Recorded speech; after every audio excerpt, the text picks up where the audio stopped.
ఖమ్మం జిల్లా కూసుమంచిలోని ప్రభుత్వ ఉన్నత పాఠశాలలో ఇందిరా మహిళా శక్తి సంబరాల కార్యక్రమంలో రెవెన్యూ శాఖ మంత్రి పొంగులేటి శ్రీనివాస్ రెడ్డి పాల్గొన్నారు. ఈ కార్యక్రమంలో ఆయన మహిళలకు వడ్డీ లేని రుణాలు, చెక్కులు, ఇక లోను, బీమా, ప్రమాద బీమా చెక్కులు పంపిణీ, రేషన్ కార్డులను పంపిణీ చేశారు. ఈ సందర్భంగా పొంగులేటి మాట్లాడుతూ, ఎంత ఎత్తు ఎదిగినా, ఎన్ని పేరు ప్రఖ్యాతలు సంపాదించినా తల్లికి కొడుకు కొడుకే.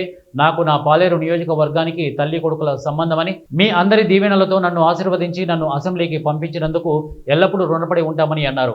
ఇందిరమ్మ రాజ్యం కోసం ఆనాటి నిరంకుశత్వ పాలనకు స్వస్తి చెప్పారని, అందుకే ఇందిరా మహిళా శక్తి పథకం ద్వారా రాష్ట్ర వ్యాప్తంగా ప్రతి నియోజకవర్గంలో సంబరాలు ఏర్పాటు చేశామని అన్నారు. ఆనాటి ప్రభుత్వం బెల్ట్ షాపులను ప్రోత్సహిస్తే నేటి ఇందిరమ్మ రాజ్యంలో రేషన్ షాపుల ద్వారా సన్నబియ్యం పంపిణీ చేస్తున్నామని అన్నారు. ఎక్కడ ఓట్ల అవసరం ఉన్న చోటే రేషన్ కార్డులు ఇచ్చారని అన్నారు. రాష్ట్ర ముఖ్యమంత్రి రేవంత్ రెడ్డి 5,40,000 రేషన్ కార్డులు ఇచ్చామని అన్నారు. రేషన్ కార్డులో కుటుంబ సభ్యుల పేర్లు ఆనాటి ప్రభుత్వం ఇవ్వలేదని, ఇందిరమ్మ రాజ్యంలో రేషన్ కార్డు కొత్త పేర్లు కూడా జమ చేశామని అన్నారు. ఇక రైతు భరోసా ఉంది.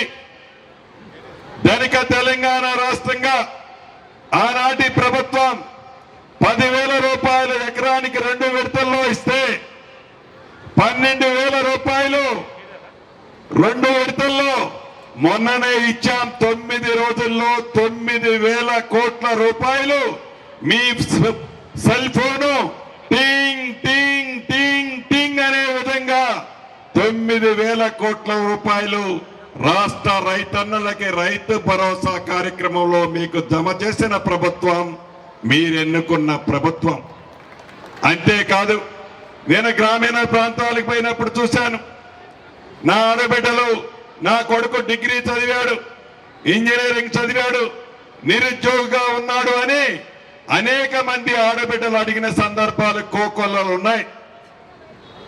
11 నెలలలో మీరెన్నుకున్న మన ప్రభుత్వం 60,000 ఉద్యోగాలు నిరుద్యోగ తమ్ముళ్ళకి ఇచ్చింది. రాబోయే కొద్ది నెలల్లో ఇంకా 40,000 ఉద్యోగాలు కూడా ఇవ్వటానికి మన ప్రభుత్వం రెడీ చేసుకుంది. నిరుద్యోగ తమ్ముళ్ళకి అంటే రాబోయే 2-3 నెలలు 2 సంవత్సరాలు తిరగక ముందే ఇందిరమ్మ రాజ్యంలో 1,00,000 ఉద్యోగాలు దేశంలో ఏ రాష్ట్ర ప్రభుత్వము ఇవ్వల. చిట్ట చివరికి కేంద్ర ప్రభుత్వం కూడా